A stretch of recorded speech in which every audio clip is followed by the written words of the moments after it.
Hello, this is RICKY, the Android guy. Hey guys, today I am bringing you my Pixel XL review.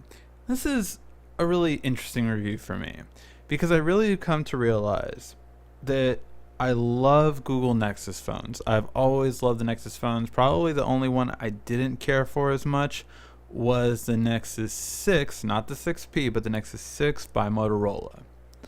However, I have unfortunately never liked a Pixel device. I did not like the Pixel tablet that Google came out with HTC last year. I did not like the Pixel Chromebook because it was too much money. And unfortunately, after some time with it, I have not liked the Pixel XL for me. To me, this phone is for the average user, but not for a power user. Let me explain. So first of all, when it comes to this phone, the first thing we're going to talk about is the camera, because that's the one that everyone raves about. The camera is amazing on this phone and it's great and it's the best thing ever. It's not. It is a really, really good camera. But when you're comparing it to things like the S7 Edge and other smartphones, even the iPhone 7 Plus kind of gets close to it. The Pixel XL, I would say, is overall better than that. But here's the thing. The Pixel XL definitely does not hit low light. When it comes to low light, you really don't see the best kind of photo that you can. And we have comparisons with the S7 Edge and the iPhone 7 Plus on this shot, and this was the worst one out of the bunch. And I do leave it as it is out of the box so that HDR Plus is on all these photos. But this halo effect is still not been taken care of. Google, you've been promising to take care of this since the launch, and you still don't have it taken care of. That's just horrible, and it really just is such a bad effect when you have that ring around here. And with that being said, you do have some really good detailed shots. In terms of detail, you actually have a really clear style on here. It was only second to the S7. The color reproduction is probably the best we've seen, although it's a bit saturated on the AMOLED display because you can't control the AMOLED display like you can on other devices. This one is really, really good. Again, check out our camera comparisons to see it overall. But the highlight of the Pixel XL is by far the selfies. These selfies are better than any other smartphone on the market. If you want selfies, you're going to want the Pixel XL. The way it controls a very bright light better than any other phone is amazing, and the detail that it gives you on a front camera, again, it's better than any other smartphone. So there's your camera part. Now, what about battery life? Battery life is good, not the best. The S7 Edge narrowly beats it. The iPhone 7 Plus is about the same. To sometimes even the iPhone does a little bit better.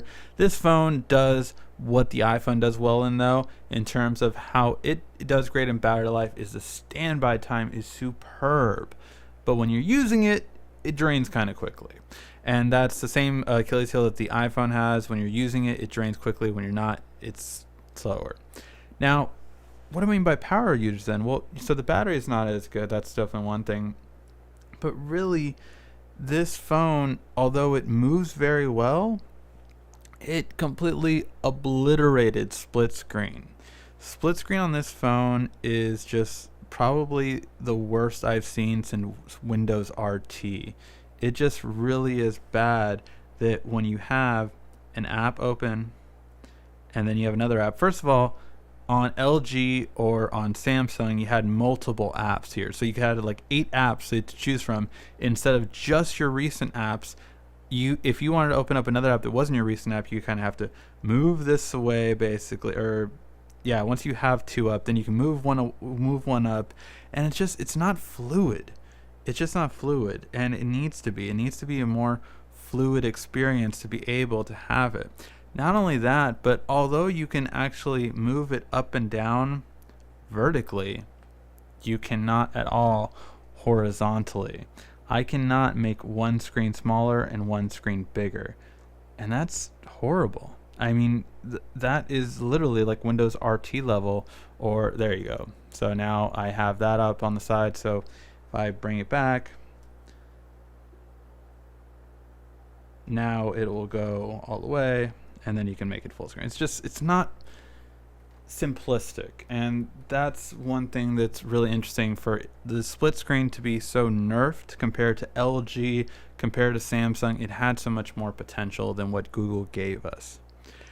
Overall, with the video quality, it's really good. It's an AMOLED display, so you're gonna have really great video quality. Not as bright as some other screens, but good overall in terms of what it gives you. It's gonna be a good overall look to it. However, I would say this, that again, with certain apps you don't have, if you have split screen, the buttons will stay there too. So I'm losing the top and the right when I do split screen on here. Now, if you don't use split screen, this might not be that big of a deal for you. But if for those who are like me and that do use split screen on a daily basis, this really isn't the phone for you, and anyone that uses it won't like it as much for them. Overall with this phone, the sound quality is probably one of the worst in terms of the speaker. It's one of the only ones to lose to the G5 and the S7, which were towards the bottom when it comes to audio quality. The Pixel is actually worse, which is a shame, again, because it comes from HTC. You think it would have better sound quality. Overall, the reason why I say it's for average user is because if you just want simple, easy Android and nothing else to it, then that's great. This is it. But if you want more features that LG, that Samsung, and HTC give you on top of Android, then you're better off just getting one of those phones.